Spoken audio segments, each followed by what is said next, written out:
કષ્ટભંજન દેવ કી જય। તો જ્યારે આપણે શ્રી કષ્ટભંજન હનુમાન દાદાની વાત કરીએ ત્યારે સૌપ્રથમ આપણને સાળંગપુર અને અમદાવાદમાં કેમ્પના હનુમાન યાદ આવે, પરંતુ આજે આપણે ગાંધીનગરના જમિયતપુરામાં આવેલ શ્રી કષ્ટભંજન હનુમાન દાદાના મંદિરની મુલાકાત લઈશું, જે મંદિરને પ્રભા હનુમાનજી મંદિર તરીકે પણ ઓળખવામાં આવે છે।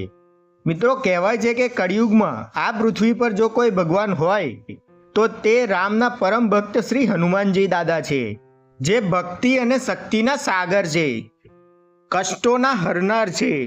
ભૂત પિશાચ નિકટ નહીં આવે, મહાવીર જબ નામ સુનાવે, નાસે રોગ હરે સબ પીડા, જપત નિરંતર હનુમંત બીરા। મંગળવારના દિવસે જો હનુમાનજી દાદાની પૂજા કરવામાં આવે તેમજ હનુમાન ચાલીસા કે સુંદરકાંડનો પાઠ કરવામાં આવે તેની બધી મુશ્કેલીઓ દૂર થઈ જાય છે। આ કારણથી જ હનુમાનજીને સંકટ મોચન કહેવામાં આવે છે। આ મંદિર અડાલજમાં આવેલ ત્રિમંદિર અને આ મંદિર આજુબાજુમાં જ આવેલા છે। જો તમે અડાલજ આવો આ બંને મંદિરની મુલાકાત અવશ્ય લેજો। હનુમાનજીની પૂજા અર્ચના કરવાથી સુખ, શાંતિ અને સ્વાસ્થ્યની પ્રાપ્તિ થાય છે અને ધન વૈભવ મળે છે। જે વ્યક્તિ હનુમાનજીના ભક્ત હોય છે તેની આસપાસ ક્યારેય નકારાત્મક શક્તિઓ રહેતી નથી। હનુમાનજીના અનેક સ્વરૂપો છે, જેમાં એક સ્વરૂપ પંચમુખી હનુમાનજીનું છે। પંચમુખી હનુમાનજીનું પૂજાનું વિશેષ મહત્વ છે। આ સ્વરૂપની પૂજા કરવાથી અનેક લાભ મળે છે। પંચમુખી હનુમાનજીના 5 મુખ હોય છે, તે અલગ અલગ દિશામાં હોય છે। ચાલો મિત્રો, આપણે શ્રી સંકટ મોચન હનુમાન દાદાના દર્શન કરી લઈએ। આ દર્શન અને આરતીનો સમયગાળો છે મંગળવાર અને શનિવાર, બજરંગબલીની પૂજાના ખાસ દિવસો છે।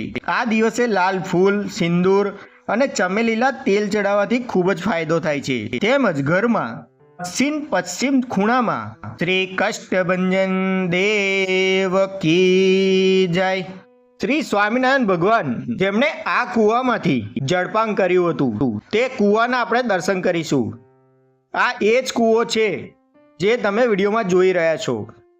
આ મંદિરના પ્રાંગણમાં જ શ્રી સ્વામિનારાયણ ભગવાનનું મંદિર પણ આવેલું છે।